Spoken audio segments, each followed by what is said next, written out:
Hello everyone, welcome back. Today I want us to consider why it's taking so long for unconstitutional laws to be nullified in the courts. Okay, so we had the Hell decision, we've got the McDonald decision, and then on top of that, now we've got the NYSERPA, the Bruin decision. And basically, the Bruin decision pretty much laid it out that, it is safe to presume that all gun control laws are unconstitutional unless the government can come back and say that, hey, there was a similar law that existed in 1791, and on that basis, it is constitutional. Okay, but unless they can prove that, right, the burden of proof is on the government to prove that there was a similar law existed in 1791. Otherwise, it is presumptively unconstitutional, and that was the word that Clarence Thomas put in the NYSERPA v. Bruin decision. Okay, there's this presumption of unconstitutionality of gun law. So the question now that we're considering today is, why is it taking so long for the courts to start, just throwing out all these anti-gun laws or all these gun restrictions?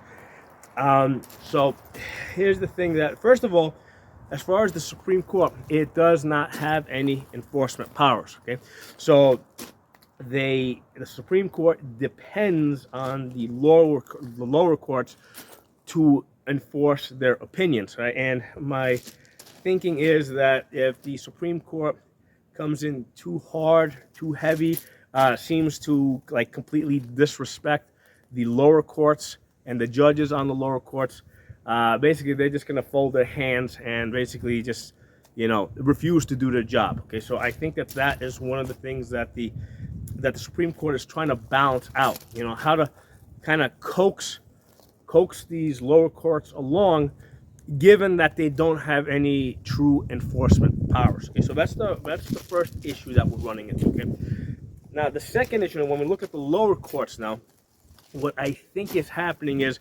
on the liberal side, right, or on the Democrat appointed judge side, those judges are trying to delay these cases as long as possible because they're simply hoping that the older conservative justices like Clarence Thomas and Alito are going to die off, and they're going to get to replace them. So they're thinking, hey, Biden's got 2 more years. Maybe they can get him reelected or get another Democrat reelected, or maybe if Trump runs, people are going to just run away from Trump and vote for whatever Democrat is running, and they'll get a chance to replace Clarence Thomas and Alito.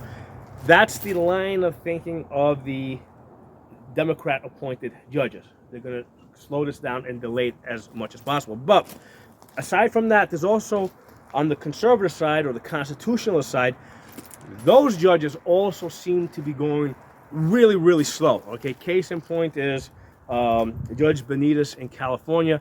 I mean, he's already made a decision once that AR-15s, AK-47s, it cannot be banned in California. Standard capacity, 30-round magazines cannot be banned. The handgun roster, all this has already been done. All right, it's already been decided, and yet it's still being slowed down.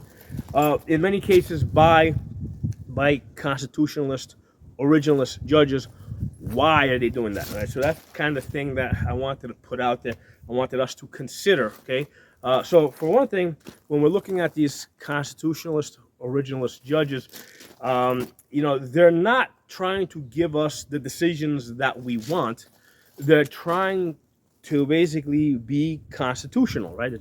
So what they're doing is they're trying to, basically play within, work within the rules, okay? And they want to make sure that they are working within the rules.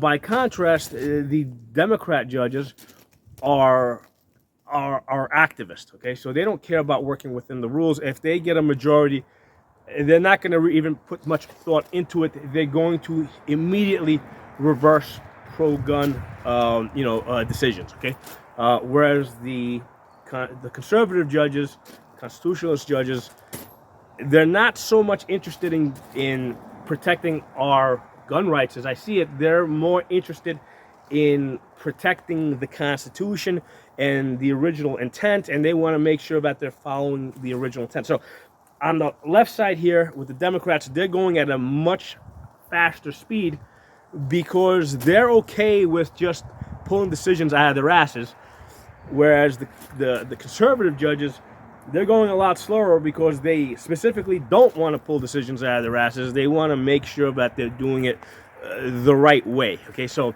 that's kind of working against us. Okay, in a sense, as far as the time restraint here, because there is a time restraint here. The time restraint is that if Clarence Thomas and Alito pass away, if the Democrats get to replace those judges, we're going to start seeing a lot of these pro-gun decisions starting to get overturned, okay, and reversed on us.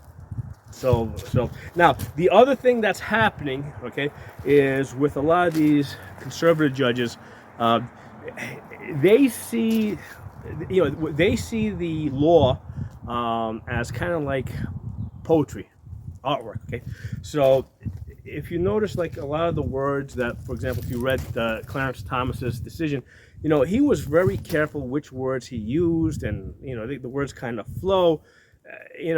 So to these judges, the words that they say, the way that they craft their decisions, they see it as artwork. Okay, and in their minds, like, you can't rush artwork, because the decisions that they're handing down is not just for here and now.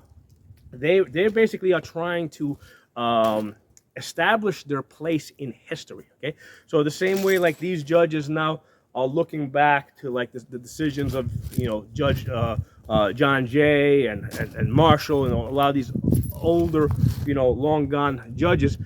They want judges in the future to look back and basically say, hey, here's Clarence Thomas from whatever 100 years ago or 200 years ago, and these are the wise words that he said, and look how perfect this decision is. And so that's what a lot of these judges are thinking of, right? They're thinking of how they're going to be seen in history. So they're not just handing down decisions the way we would like them to do it, right? For the purpose of just clarifying the meaning of the Second Amendment. They're in the process of making a sculpture of themselves, okay?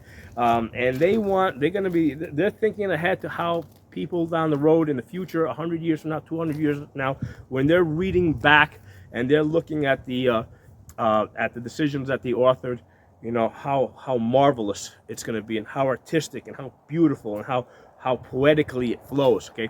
So these are the things that matter to these judges. So so that's, I just want us to consider this, and to be aware of this and understand that this is really working against us to some extent, because it's slowing things down, and they're trying to carve out their place in history. But the problem is, if they expire too quickly, they're not going to get to establish their place in history. For example, Clarence Thomas's decision, if the Democrats get control of the Supreme Court, they're going to take that beautiful decision, that beautiful order decision that he wrote, and they're going to crumble it up, and they're going to throw it in the garbage. Okay, so that's one of the things that I do not think that the constitutionalist judges are considering. Right? They're just considering how they're going to write these beautiful artsy decisions.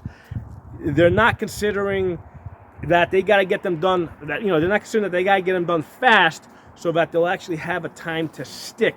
Okay, so anyway, just wanted to throw it out there. I wanted us to consider this, and my thoughts on why things are rolling so slow for us. Thanks for watching. I'll talk to you all soon.